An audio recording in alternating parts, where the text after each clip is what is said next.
Matric और inter की परीक्षा में सम्मिलित होने वाले इस राज्य के सभी छात्र छात्राओं के लिए सर्वप्रथम तो उन्हें बहुत सारी शुभकामनाएं, क्योंकि मैट्रिक और इंटर का रिजल्ट, मैट्रिक और इंटर की परीक्षा उनके आने वाले जीवन में एक बहुत बड़ा आधार रखने का काम करेगी। इसलिए 10वीं और 12वीं की परीक्षा में शामिल होने वाले सभी छात्र छात्राओं को बहुत बहुत शुभकामनाएं।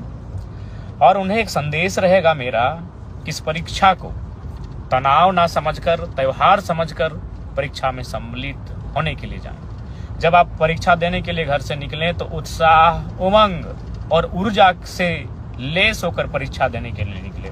किसी प्रकार का संशय नहीं, किसी प्रकार का संदेह नहीं, निराशा, हताशा को बहुत कोसों दूर रख के, उसे बहुत दूर रख के परीक्षा को एक्साइटमेंट के आधार पे, एक उत्सुकता के आधार पे, उमंग के आधार पे इस परीक्षा को लिखने के लिए जाएं आप।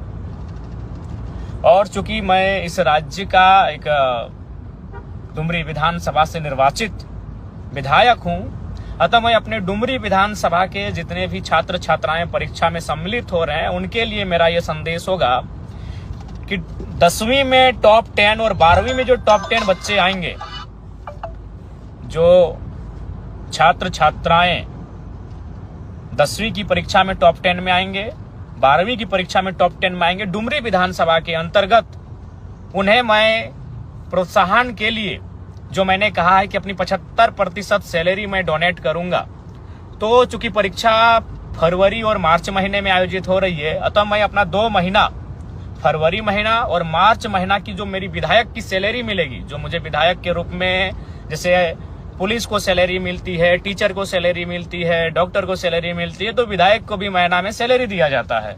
तो मैं अपनी 2 महीने की सैलरी टॉप 10 छात्र छात्राओं को प्रोत्साहन के रूप में देने का काम करूंगा। और मैं एक संदेश देना चाहूंगा, बहुत सारे लोग सोशल मीडिया में, चूंकि आपको मालूम है अभी 80 लोग पे किसी का ध्यान नहीं है। जयराम महतो खाता क्या है, जयराम महतो पहनता क्या है, जयराम महतो नहाता कहाँ है, जयराम महतो सोता कहाँ है, सब वही वॉच करते हैं। तो लोग कहेंगे कि हमने वचन दिया था 75% सैलरी दान करने का, तो बिल्कुल हम वचन पे अडिग हैं। और आपको मैं बताना चाहूंगा, तमाम श्रोताओं को, तमाम मेरे समर्थकों को, मेरे राज्यवासियों को, कि सैलरी मेरा अकाउंट में अभी तक नहीं आया है। क्यों नहीं आया है? क्योंकि विधानसभा में अकाउंट खोलना होता है और मैंने अभी तक विधानसभा में अकाउंट नहीं खोला है। और ये मेरी सैलरी आएगी 9 दिसंबर से मान्य होगी। इसलिए चूंकि मैंने शपथ 9 दिसंबर को लिया है, उसी दिन से मैं सैलरी पाने के लिए मान्य रहूंगा। तो 9 दिसंबर से 9 जनवरी, 9 जनवरी से 9 फरवरी, 2 महीना मेरा पूरा हो चुका है। और जैसे ही 2 महीना की सैलरी आएगी, मैं 75% मीडिया के सामने लाके अपने क्षेत्र के विकास के लिए, अपने क्षेत्र के लोगों के कार्य के लिए मैं वो पैसा दे दूंगा। चूंकि सैलरी नहीं आई है मेरी, और उसके लिए मेरा विधानसभा में अकाउंट बनना चाहिए, मैंने अभी अकाउंट खोला नहीं है। उसके बाद बहुत सारे